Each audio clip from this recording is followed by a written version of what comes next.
এদিকে আসেন, চানাচুরের মধ্যে যে বাদামটা ব্যবহার করছে সে বাদামটা এখানে দেখেন ফাঙ্গাস পড়ে গেছে। এদিকে আসেন, এটা কি চানাচুরে দেন? হ্যাঁ, কি এই জিনিসটার নাম কি? একটু একটু উঠান, এগুলো একটু উঠান, হাতে উঠান। হ্যাঁ, নষ্ট তো হয়েই আছে, নষ্ট হয়ে যাবে কি, নষ্ট তো হয়েই আছে। রিয়াজ সাহেব একটু দেখেন তো কি অবস্থা, একটু দেখাই বাদামগুলোর অবস্থা।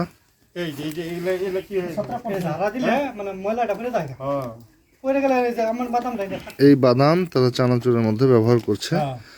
এটা ছত্রাক পড়া, একটু দেখানোর চেষ্টা করছি। এই হচ্ছে বাদামের নমুনা। এই বাদাম রোদে শুকিয়ে দেখেন সে বাদাম থেকে ফাঙ্গাস পড়ছে।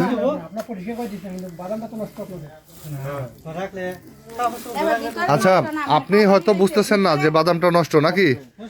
এই যে যারা যারা আছে কি বলেন, বাদাম নষ্ট হয় নাই? তা নষ্ট বাদাম কেন দিচ্ছেন খাবারের মধ্যে? এইগুলো আগে ফেলেন, এত বাঁচতে হবে না, পরিষ্কার করতে হবে। নষ্ট হয়ে গেছে ফেলে দিবেন, এটা খাদ্য পণ্যে কেন দিচ্ছেন? এই বাচ্চা, তোমরা খাও বাদাম, চানাচুর খাও কেন? খাও না কেন?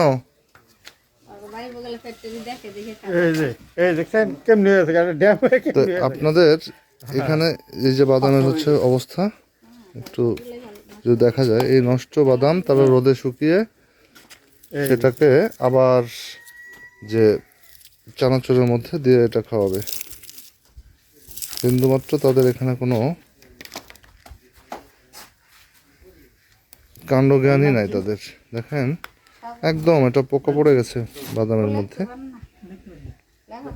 তো এই বাদাম তারা খাওয়াচ্ছে চানাচুরের মধ্য দিয়ে। এই বাদামগুলো আগে ডিস্ট্রয় করেন, না নিয়ে চলেন, এটা ভাগাড়া নেন ভাই, একটু হেল্প করেন তো ওনাকে।